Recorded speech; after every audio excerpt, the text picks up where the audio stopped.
Hai semuanya, dengan Violeta di sini. Hari ini aku akan share tentang cara mudah dan cepat membuat gambar denah dengan AutoCAD. Seperti yang kita tahu, AutoCAD adalah software untuk menggambar 2 dimensi atau 3 dimensi. Software ini banyak digunakan di berbagai industri, seperti teknik sipil, teknik mesin, arsitek, desainer interior, bahkan perusahaan furniture. Dan kali ini aku akan share tentang penggunaan AutoCAD dalam bidang arsitektur. Biasanya, sebelum menggambar di AutoCAD, aku udah buat sketch terlebih dahulu. Tapi di video kali ini, kita akan pakai denah contoh yang akan kita coba gambar menggunakan AutoCAD. Kalian bisa download denahnya di link yang ada di description box. Pertama, kita buka programnya dulu. Di sini aku menggunakan AutoCAD versi 2012. Tapi kalau kalian punya AutoCAD dengan versi berbeda, it's okay karena pada dasarnya penggunaan dan toolsnya sama saja. Nah, ini adalah drawing area tempat kita akan menggambar. Kemudian, ini adalah menu bar yang berisi tools-tools yang bisa kita pakai untuk menggambar nantinya. Di bawah sini ada command line yang berisi perintah-perintah yang akan kita masukkan ketika kita menggambar. Untuk settingan dasar, kita harus mengatur units atau satuan ukuran yang akan kita pakai dalam menggambar nantinya. Shortcut-nya adalah UN, lalu tekan Enter atau spasi. Di sini aku menggunakan settingan, type-nya desimal, precision-nya 0,0000, units to scale inserted content-nya menggunakan milimeter. Kemudian klik OK. Setelah mengatur units, kita juga harus mengatur layer untuk memudahkan kita memanage garis waktu menggambar. Layer ini manfaatnya banyak, bisa memudahkan visual kita dalam menggambar, karena nantinya kita akan setting warna yang berbeda untuk setiap garis berdasarkan fungsinya. Kemudian bisa memudahkan kita untuk mengatur tebal tipis garis. Ini nanti berguna ketika kita plotting atau print gambarnya. Tapi untuk pengenalan dasar membuat denah, kita cukup membuat jenis-jenis layer untuk keperluan denah dulu. Langsung saja untuk setting layer, kita gunakan shortcut LA. Lalu kita klik icon new layer. Misalnya kita akan membuat layer garis untuk garis dinding. Tulis nama layer yang akan kita buat, yaitu dinding, kemudian pilih warna yang kita inginkan. Pada gambar ini aku akan memakai warna kuning. Pada settingan line type, tetap pilih continuous. Continuous ini adalah jenis garis lurus.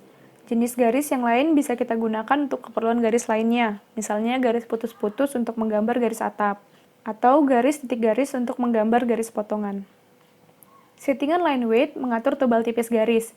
Kita bisa gunakan ketebalan 0,20 karena garis dinding bisa kita anggap sebagai garis yang utama dan cukup tebal.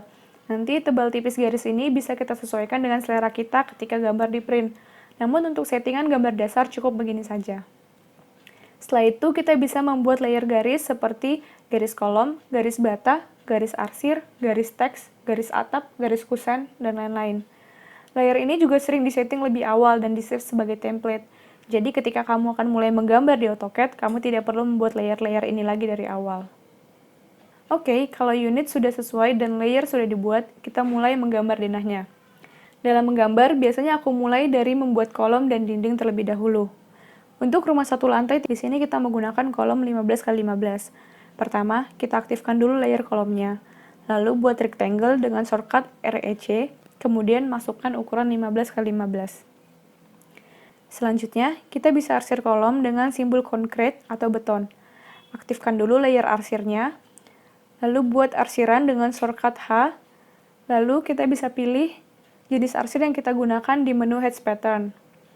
Kita bisa pilih arsir concrete. Selanjutnya, di gambar akan muncul perintah pick internal point, yang berarti kita harus menentukan di mana bagian yang akan kita arsir. Klik bagian dalam rectangle yang kita sudah buat tadi, lalu klik Enter. Kemudian, kolom ini akan kita blok. Select dua gambar ini, gunakan shortcut B untuk perintah block definition. Kemudian masukkan nama blok, misalnya kolom 15x15. Klik OK. Setelah itu, kita akan copy blok ini mengikuti posisi di gambar denah contoh kita. Aku akan mulai dari kolom di sudut kiri atas. Kolom ini kita copy menggunakan shortcut CO. Kemudian tarik ke arah kanan, lalu masukkan jarak kolom 435, lalu tekan Enter. Setelah itu, lakukan hal yang sama untuk kolom yang paling ujung kanan. Kalau sudah selesai untuk satu baris ini, tekan Escape. Lalu kita copy lagi kolom untuk yang vertikal. Lakukan hal yang sama, namun kali ini kolomnya kita geser ke bawah. Untuk mengulang komen yang sama, bisa dengan tekan spasi atau enter. Kerjakan sampai semua kolom di-copy sesuai dengan denah contoh. Setelah kolom selesai, selanjutnya kita menggambar dinding. Kita aktifkan layer dindingnya dulu. Di sini aku menggunakan tools rectangle untuk membuat dinding, bisa menggunakan shortcut REC. Lalu kita klik titik pojok kolom yang satu dan hubungkan dengan titik pojok kolom yang lain. Lakukan sampai semua dinding terbentuk sesuai dengan denah contoh. Sebelum membuat dinding yang di luar rumah, kita buat dulu area tanahnya.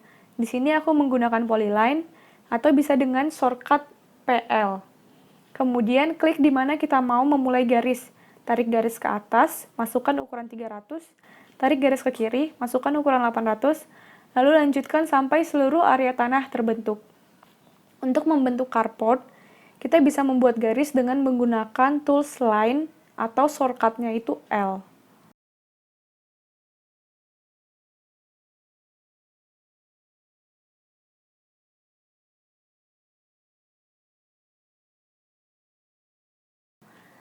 Kamu juga bisa menggunakan shortcut F8 untuk kunci atau membuka kunci pointer kamu.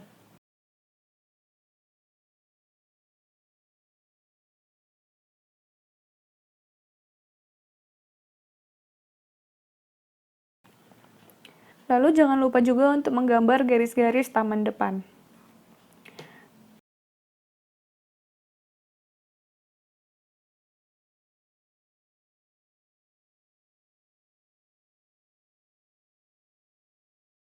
Kemudian gunakan rectangle lagi untuk membuat dinding pembatas rumah.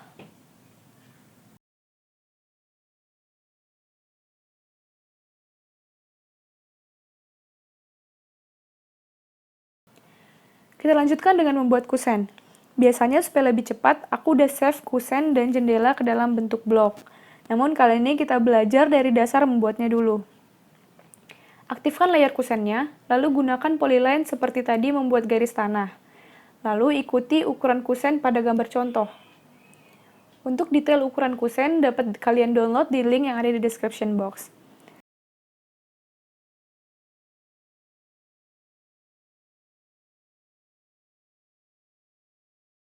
Selanjutnya, kusen ini kita mirror dengan shortcut MI. Karena kita mau mirrornya secara vertikal, klik di sini dan di sini, lalu akan muncul pertanyaan erase source object. Karena kita tidak mau menghilangkan kusen yang pertama, kita bisa langsung enter saja, karena kolom ini sudah terisi dengan huruf N yang berarti no. Namun kalau kita ingin menghilangkan kusen yang pertama, kita bisa ketik Y yang berarti yes. Lalu kusen kedua ini kita pindahkan sejauh 90 cm, karena kusen ini nantinya kita akan gunakan untuk pintu utama. Biasanya pintu kamar dan kamar mandi mempunyai bukaan pintu yang lebih kecil. Kemudian kita buat daun pintu menggunakan rectangle, lalu di-rotate menggunakan shortcut RO. Selanjutnya kita buat arah bukaan menggunakan arch atau shortcut A. Lalu klik di sini, dan di sini. Ganti garis arah bukaan menjadi garis arsir sehingga garisnya bisa lebih tipis.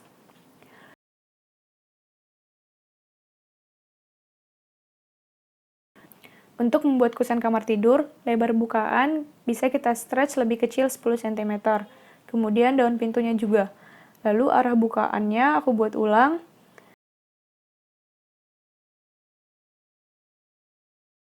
Dan aku buat juga untuk pintu kamar mandi yang lebih kecil 10 cm daripada pintu kamar tidur.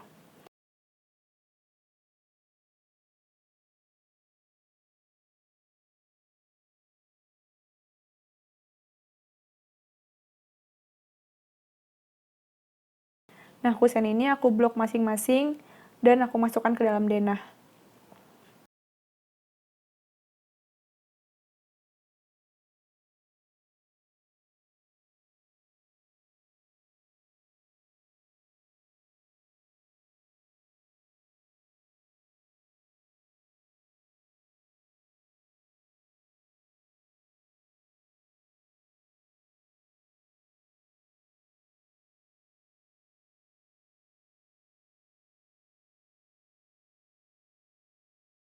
Untuk jendela, aku buat jendela dua jenis, yaitu dengan satu bukaan dan dua bukaan.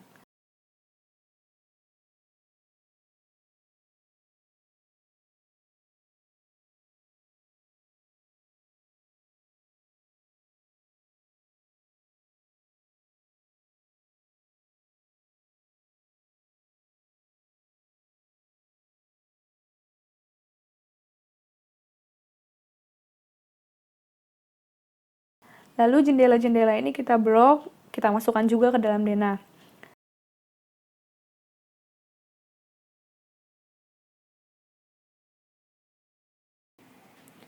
Untuk jendela yang terletak di tengah, kita bisa menyesuaikannya dengan meletakkan pinpoint ke tengah dinding sampai ada tanda midpoint atau lambang segitiganya. Yang aku sukai dari dinding dengan tools rectangle ini, selain cepat dan simple, kita juga bisa langsung mendapatkan titik midpoint-nya.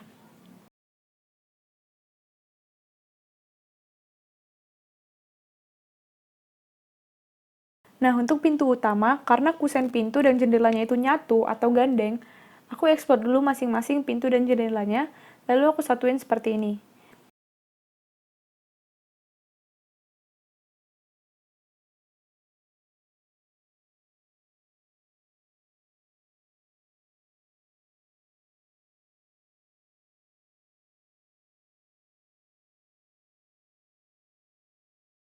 Kelebihan garis kusennya bisa kita trim dengan shortcut TR.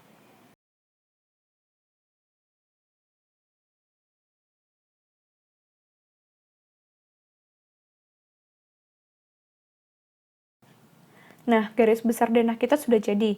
Selanjutnya, kita tinggal melengkapi detailnya saja. Biasanya, aku langsung lanjut ke bagian arsir. Caranya adalah kita aktifkan layer arsirnya dulu. Lalu untuk dinding, selain perlu mengarsir batanya, kita juga harus membuat garis plester.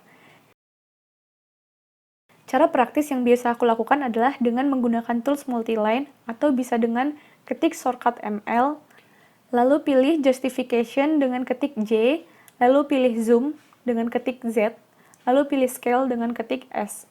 Lalu masukkan ukuran bata yaitu 11. Kemudian kita ambil midpoint kolom, lalu tarik garis ke ujung satunya lagi. Lakukan hal yang sama ke semua dinding.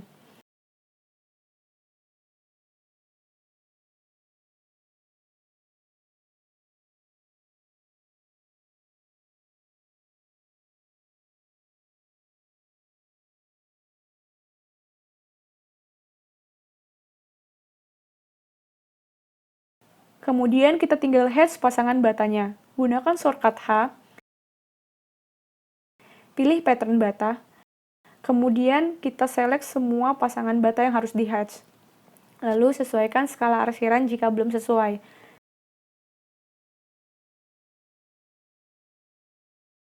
Selanjutnya, lakukan juga semua hatch sesuai dengan denah contoh.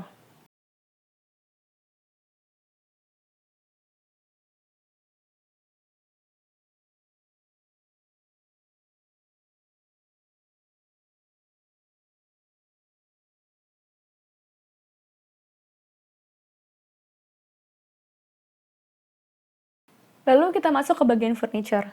Biasanya aku nggak gambar furniture dari awal, tapi cukup aku copy dari library yang sudah ada. Untuk library furniture yang harus dipakai di denah ini, aku udah lampirkan dan kalian bisa download di link yang ada di description box. Oke, kita buka dulu cat library-nya. Kemudian, gambar furniture ini kita copy satu-satu ke dalam denah kita.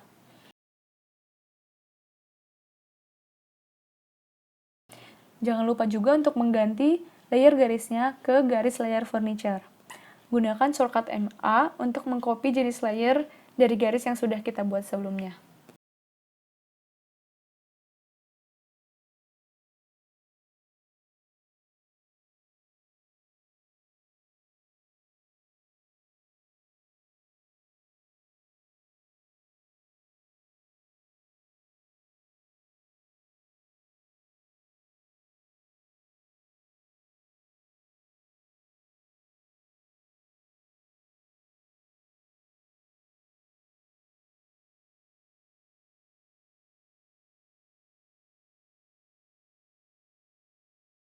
Untuk skala yang belum sesuai, bisa kita sesuaikan dengan tool scale atau dengan shortcut SC.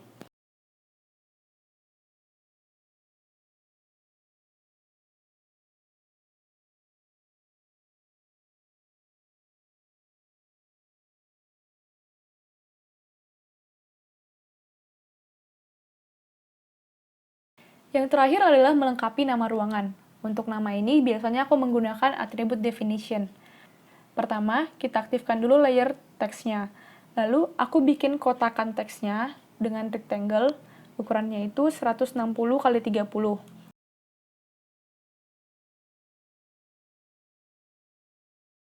Lalu kita buat teksnya dengan shortcut ATT. Pada kolom teks, biasanya aku isi sesuai nomor urutan, yaitu 1.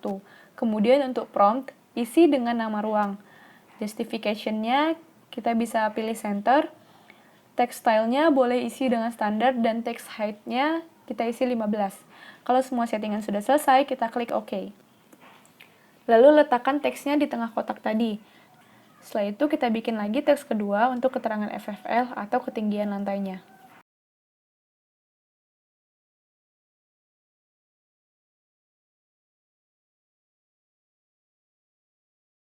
Kotakan dan teks yang sudah jadi ini, kita jadikan blok, sehingga bisa kita copy dan kita edit sesuai kebutuhan ruang. Caranya adalah, klik teks dan kotaknya, lalu ketik shortcut B, isi nama bloknya. Lalu akan ada muncul pengaturan edit atribut. Ini bisa kita isi sesuai dengan keterangan apa yang mau kita tampilkan di teksnya. Untuk nama ruang, biasanya aku isi tetap nama ruang. Kemudian untuk FFL, aku isi dengan %%P 0.00. Di AutoCAD, %%P ini berarti simbol untuk plus minus. Nah, blok yang sudah jadi ini tinggal kita copy dan kita edit sesuai nama ruangannya.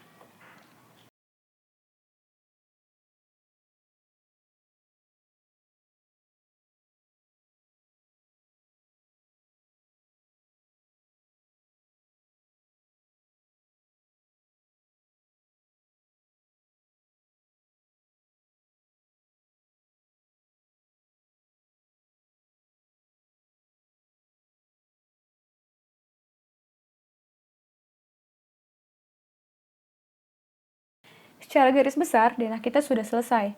Untuk dimensi dan kelengkapan lainnya, biasanya aku gambar di file yang terpisah, dan aku buat denah ini sebagai XREF-nya. Kenapa pakai XREF? Karena XREF bisa memudahkan kita kalau kedepannya ada perubahan atau revisi. Juga akan memudahkan kita ketika kita ingin membuat gambar lain seperti rencana air bersih dan air kotor, rencana listrik, dan rencana yang lain. Kalau begitu, sekian dulu untuk video kali ini. Untuk lanjutan denah dan XREF, aku akan bahas di tutorial selanjutnya. Terima kasih telah menonton video ini, semoga bermanfaat untuk kalian semua.